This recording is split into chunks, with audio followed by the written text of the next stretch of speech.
Alors, on continue à parler d'Halloween avec vous, Céline Charles. Vous nous proposez de découvrir les sorties cinéma de ce mercredi. Je crois que pour le premier, on est dans le thème. Hein.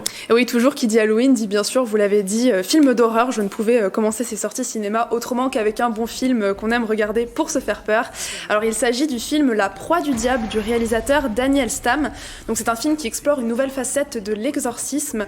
C'est l'entraînement intensif de religieux prêts à se battre contre les démons. L'histoire est plutôt simple. Selon les archives du Vatican, les cas de possession démoniaque ont considérablement augmenté ces dernières années. Pour y faire face, l'Église catholique a secrètement réouvert les écoles d'exorcisme. C'est une jeune nonne, sœur Anne, qui est initiée pour exorciser les possédés. La Proie du Diable est un film horrifique mais assez original de par ses thèmes plutôt innovants.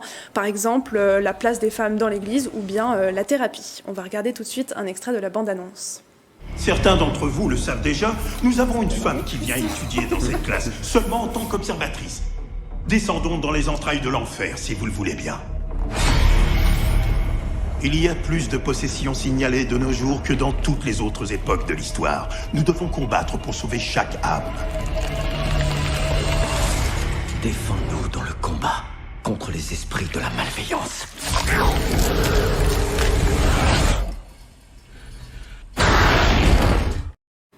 On vous sent pas bien, Mathilde? Non, moi c'est clairement pas un film que j'irai voir, ça me donne des frissons rien qu'à regarder la bande-annonce. Ah oui, effectivement, n'allez pas le voir. Oui, effectivement, frissons, malaise et angoisse, c'est les promesses du film, donc âme sensible, s'abstenir. On poursuit avec La Conspiration du Caire du réalisateur Tariq Saleh. C'est le thriller de la semaine. Il vous plonge en plein conflit politique et religieux au cœur de l'université islamique Al-Azhar du Caire. Adam, fils de pêcheur, réussit à intégrer la prestigieuse université, lieu central du pouvoir de l'islam sunnite, une sorte de Harvard du Coran.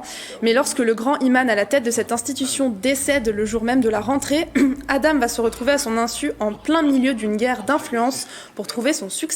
C'est un film à suspense, un thriller d'espionnage à l'intrigue complexe, prix du scénario à Cannes, qui vous tiendra en haleine jusqu'à la dernière image.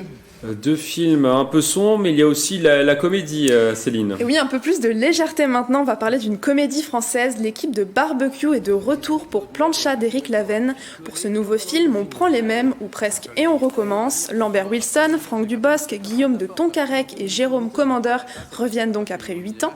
Après les Cévennes du premier opus, direction la Bretagne où nos compères se réjouissent de fêter les 50 ans de leur ami Yves, avec les landes à perte de vue, les vieilles pierres, les plages de sable fin, le Fest-Noz. Tout est en apparence prévu pour un séjour idyllique, sauf bien sûr, Bretagne oblige, et le beau temps qui n'est pas présent.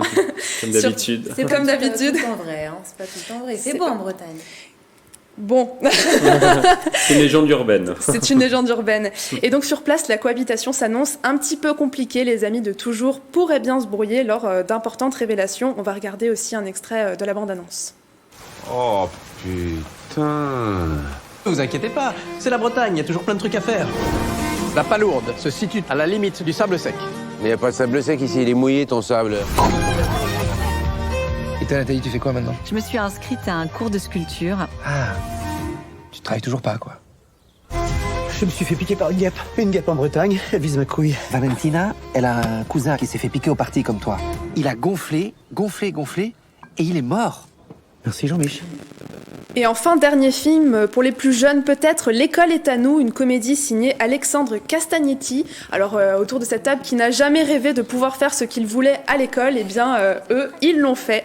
Alors, l'histoire se centre autour d'une professeure de mathématiques un peu excentrique qui va profiter d'une grève générale dans un collège pour tenter un concept inédit, donner à ses élèves carte blanche et leur laisser faire ce qu'ils veulent. C'est un film qui questionne l'éducation et l'école avec humour et optimisme.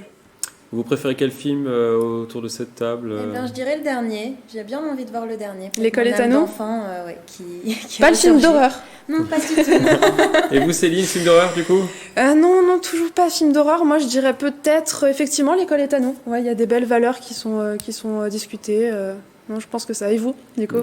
Plein de chats, allez. Un petit côté humour, voilà. Avec la comédie avec Franck Dubosc. J'aime beaucoup Franck Dubosc.